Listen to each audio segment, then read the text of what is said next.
aquilo que se passa entre nós é responsabilidade das elites, em primeiro lugar, mais do que o povo. O povo, quando é apertado, por regra até reage bem, mas também há aspectos da cultura dominante em Portugal, da cultura política e não só, que pesam sobre a forma como nós somos ou não somos capazes de gerar elites, sobre a forma como contemporizamos com comportamentos menos corretos, sobre aquilo que tivemos a discutir aqui hoje de manhã, sobre alguém achar que, sendo por uma boa causa, vale a pena a cunha. Uhum. Esse aspecto não é um aspecto menor, porque quando nós temos uma relação com o poder que é de dependência ou de subserviência, mas que é sempre uma relação, assim, uma espécie de uma relação um bocadinho esquizofrénica, porque ao mesmo tempo que temos esta relação, temos algum ódio ao poder. Quer dizer, achamos que o poder pode fazer tudo por nós, mas ao mesmo tempo desvalorizamos e vemos muito mal quem exerce o poder.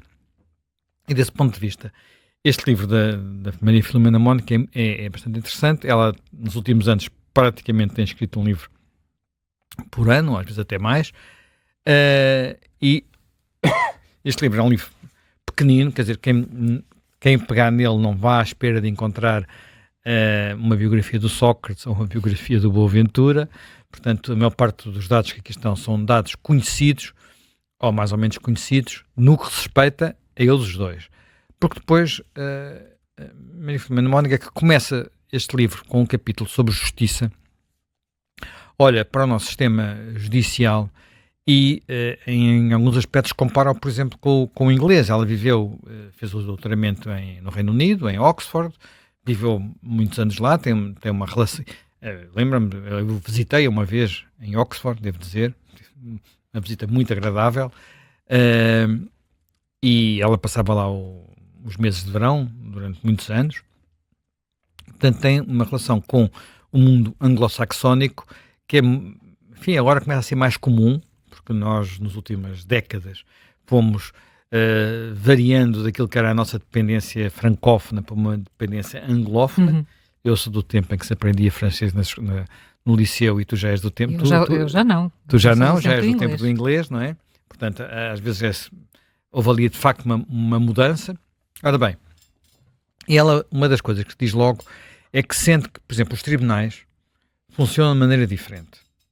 E funcionam de maneira diferente porque o tipo de direito que nós temos é um tipo de direito diferente. O direito anglo-saxónico é um direito de juízes. O que é que eu quero dizer com isto? É um direito que se vai construindo a partir das sentenças que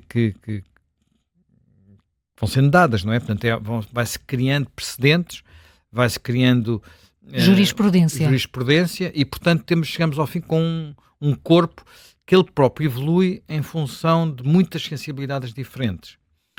O direito continental, e o português em particular, é um direito de professores de direito. Seja os professores de direito a quem se encomendam os códigos, sejam os deputados, mas e, portanto, há uma relação com as pessoas que é diferente, que ela sente que é diferente. Eu estava a ler o livro e estava a lembrar-me, por exemplo, uma das coisas que é muito diferente numa sala de tribunal, nos Estados Unidos, nós vemos muito nos filmes, não é? Não sei se reparas, nos Estados Unidos nós temos o juiz no lugar central, depois temos cadeira das testemunhas, que falam de frente para nós.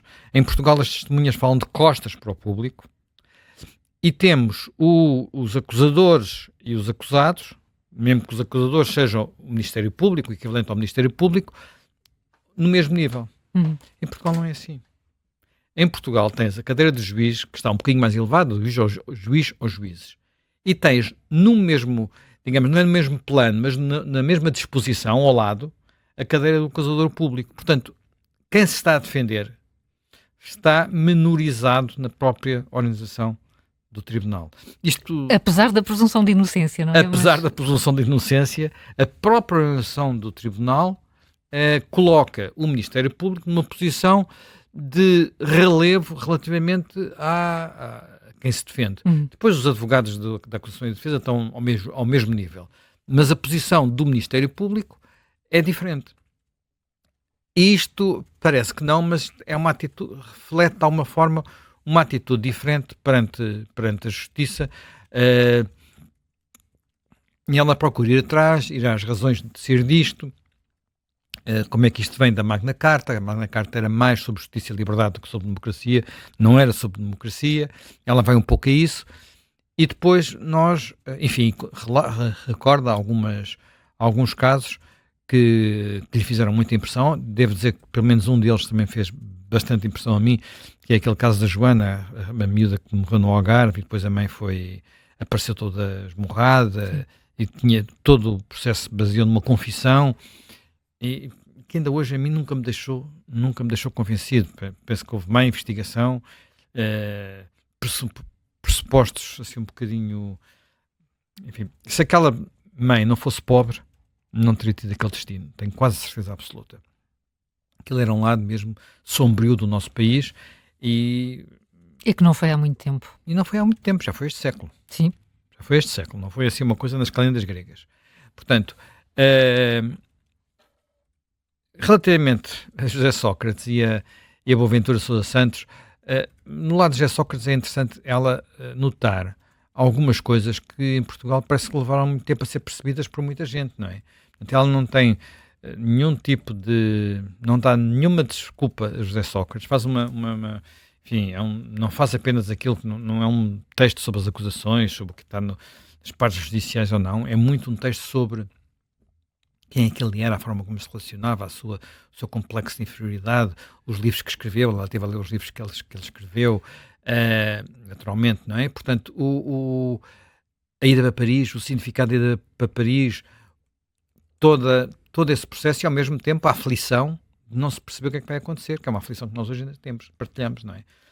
A notícia uma notícia das últimas horas é que saber se ele vai ou não ser acusado por corrupção, e se não for, muitos dos crimes podem prescrever rapidamente, ainda não é ainda não é até ao final do mês, como todos pensávamos que era. Ainda vamos ter que esperar por janeiro, mais um mês, para saber finalmente se o recurso daquela, não sei se é de chamar memorável, como é que é, classificar sentença do juiz, decisão do juiz Ivo Rosa, que ainda, enfim, cada vez que me recordo aquelas horas a ouvir aquilo e as coisas que ele dizia, coisas ao mesmo tempo terríveis, e ao mesmo terríveis para o acusado, o mercadejar, mas também terríveis para achar que tudo aquilo tinha acontecido sem que ninguém tivesse tido vantagem, e portanto não havia corrupção nenhuma naqueles casos todos, e que são apenas, naquilo que é a minha intuição, a ponta do iceberg. A ponta do iceberg. Passaram-se muitas outras coisas, há muitos outros dinheiros que nunca se conseguiu descobrir para onde é que passaram e para onde é que foram. Bem, mas talvez a parte onde é mais, tem os aspectos mais interessantes do livro, é a parte sobre a Boaventura. Porquê? Porque é a universidade. A universidade é o meio da Maria Filomena Mónica. E desse ponto de vista, ela tem uma vantagem que muitas pessoas em Portugal não têm, que é, olha, não tem medo, é descarada, é desbocada, diz aquilo que lhe vem, diz aquilo que pensa, não é uma pessoa conveniente. Portanto, acha que tem que dizer uma coisa, diz o que tem a dizer. E escreve o que tem a dizer, e, portanto, sobre a universidade, relata muitos aspectos do mundo que ela conhece, e depois, ao mesmo tempo, apesar de conhecer, vai refletindo a sua surpresa. Ela foi uma pessoa que trabalhou muitos anos, fez numa coisa chamada Instituto de Ciências Sociais, com uma figura das Ciências Sociais muito importante em Portugal, chamada Adério de Sedas Nunes, e que construiu o Instituto de Ciências Sociais. Mas quando nós olhamos hoje para o que são estas instituições e comparamos com o gigantismo do Centro de Estudos Sociais de Coimbra, o dinheiro do Centro de Estudos Sociais de Coimbra, estamos a falar de centenas de pessoas, centenas, não é dezenas, é centenas de pessoas. E aquilo que durante muito tempo foi o Instituto de Ciências Sociais, e o foi fazendo, mas ao mesmo tempo a influência que tinha, na época, através, nomeadamente, da revista Análise Social, percebemos que há um lado do nosso mundo universitário que, eu quase diria que escapa à compreensão. E, desse ponto de vista, aquilo que Boaventura foi construindo é verdadeiramente impressionante. Impressionante do ponto de vista de conseguir construir coisas com base. Ela também teve a ler a tese de doutoramento dele, que a horroriza. Portanto, enfim, eu sei que nos meios jurídicos há quem acha que a tese é muito importante, mas há ali também uma certa temor reverencial de contestar a ideia de que pode haver nas favelas uma justiça que vale tanto como a justiça formal dos Estados. No fundo, que o Estado de Direito acaba à porta da favela e que nós temos que respeitar os princípios da favela. Quando vamos por aqui, não sei onde é que acabamos, porque, por exemplo, haverá bairros de umas cidades inglesas onde o que conta é a Sharia, não é a common law britânica. E, só para acabar, porque nós queremos ouvi-la e ela vai estar connosco. Sim, vai estar daqui a dois, 3 minutos. 3 minutos. Portanto, uma das coisas, e aqui regressamos à questão do povo português, ela tem noção, por exemplo, que em Portugal, de alto a baixo, ricos e pobres, todos acomodaram-se e vivem com um regime que não é um regime de regras limpas. Portanto, é um regime onde a cunha está sempre presente, é um regime onde, ao mesmo tempo que a cunha existe um certo desprezo pelos poderosos, um certo ódio ao dinheiro e aos ricos, e achar que tudo isso, tudo o que é sucesso, é fruto de roubo, ou do mal, ou de coisas assim do género. Não há uma cultura de mérito, não há algo que venha, conseguiu aquilo porque merece, não é? Talvez as pessoas admitam isso para o Ronaldo, que tem o mérito de saber jogar futebol, mas para quem constrói grandes empresas, para quem constrói não sei o quê, é sempre porque roubou, sempre porque fez isto, sempre porque fez aquilo. Olha, ela não cita, mas eu posso citar a famosa última palavra dos Lusíadas, a inveja.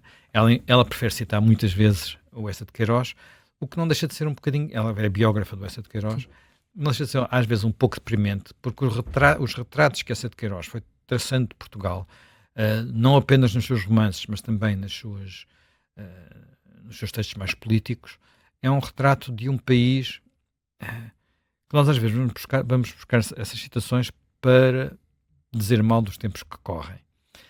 Eu lembro que de vez em quando os nossos especialistas no século XIX, e ela é historiadora também, sempre que recorrem muito ao século XIX, porque o século XIX é um período de rotativismo, de impasse, de esquemas, e é muito aflitivo pensar que nós passaram 150 anos, ou 130 anos, conforme preferis o período do século XIX, e nós às vezes parece que estamos na mesma ou pior.